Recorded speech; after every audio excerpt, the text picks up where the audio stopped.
pilots, one acting as pilot in command and the other acting as a tactical flight officer. They're responding to a disturbance in the Newport Harbor area, and after returning from that flight, the pilot reported that they were encountering mechanical difficulties. So a few seconds later, he transmitted that they were going down. So we have video and witnesses both describing essentially a spiral descent into the water and then a collision. The tactical flight officer sustained fatal injuries and the pilot was released from hospital. So the goals for today were basically to collect the perishable evidence from the scene. So we have that, we have witness statements, we have video, we've done a short examination of the wreckage. Most of the wreckage has been recovered using a local recovery company and then the Orange County Sheriff's Marine Ops Bureau. We still have a few more components in the water that they're looking for right now. The plan is to recover the helicopter locally for the next day and then remove it to a long-term storage facility in Phoenix where we can examine it in a more forensic environment later in the week. So if you have any questions. So there was a mayday kind of call. Can you talk about that a little bit more? Not much beyond. He just simply stated they were having mechanical difficulties, and this is after they were returning from the patrol. What do we know about this type of helicopter? Do you know whether there have been incidents in the past or deadly accidents? There have been, as with most helicopters, there have been accidents in the past, but it's too early to say whether the type of helicopter was anyway related to the accident. And can you describe the role of, it's not co-pilot, it's tactical? Tactical flight officer. In fact, is that something Chief Pro would maybe like to address? Tactical flight officer versus the pilot. Pilot is essentially the pilot in command. Tactical flight officer is kind of the eyes. But that's correct. That's correct. And that was Observer basically. We don't release names. I don't have the names of anyone on board. That's not something that we release.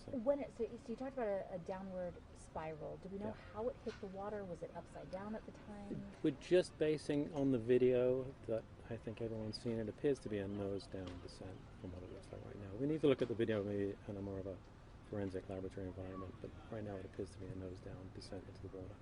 Can you talk about how lengthy this process is and detailed in terms of trying to determine exactly what happened? Yeah, I'm sorry. So there will be a preliminary report on our website, ntsb.gov, in about 10 days. That'll just be a couple of pages that just covers the brief circumstances.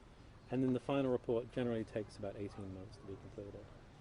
But the plan is to spend the next week thoroughly going through the aircraft wreckage, reviewing witness statements, reviewing maintenance documents, reviewing the maintenance facility. Hopefully we're going to get an opportunity to talk to the pilot.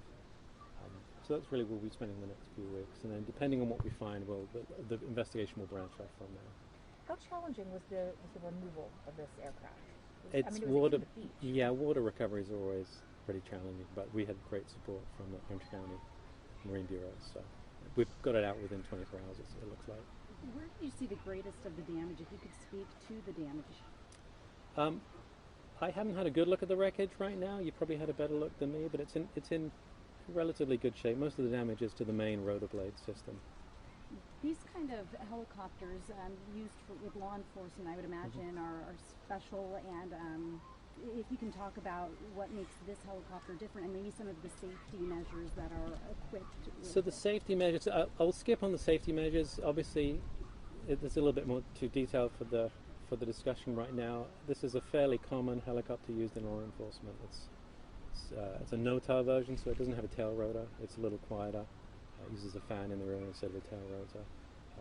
But going into safety is probably not within the scope of this meeting right now. And Chief Parr, if you could speak to, first of all, I mean, how's the department doing? How did other officers learn of the passing of Officer Vela? If you can just tell us a little bit more about the situation in your department right now. And Chief, if you could step forward. Yeah, sorry. So our community has lost a hero, and our officers learned of the incident through our communications, and we have great communications at the Huntington Beach Police Department. And once I became aware of it, we put that out to everybody, and we had them come in, and we brought in outside agencies to support our department while our officers were able to mourn. We are returning back to normal operations now. if you can call anything normal at this point in time. But our officers are patrolling the city again, and I'm eternally grateful to our surrounding cities, including Newport Beach with Chief John Lewis here. Their agency's been outstanding, so has all the other agencies that have come to support us. So we're all one big family in law enforcement, and we help each other, and the support has been tremendous. Could you speak to the nature of the call that they were responding to, and is it common that a helicopter would be used for that type of call?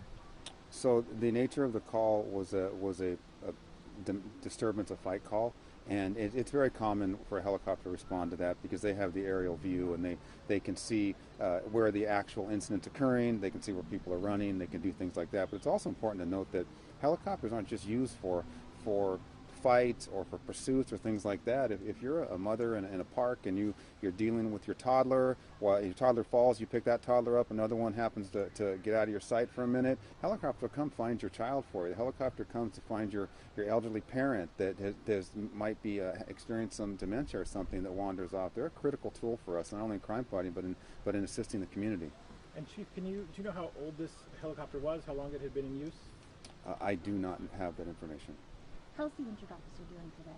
The injured officer is okay. I spoke to him. In fact, I'm going to see him right after this. We're gathering the department together for him right now. So he's there with family, and we have the family brought in thanks to the San Bernardino County Sheriff's Department, and they were able to fly family in from outside the state, and we are gathering in Huntington Beach as we speak. And have you released his identity yet?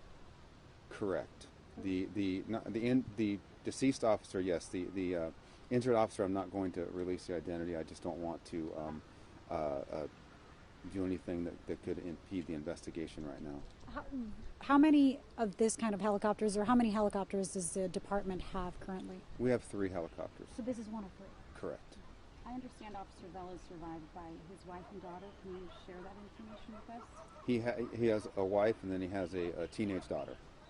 And I was there very late last night, and I'm not going to say they're doing well, but as well as anybody would do under these tragic circumstances. You brought the message to them. Correct. Thank you. Thank you. Is there anything that you want to add?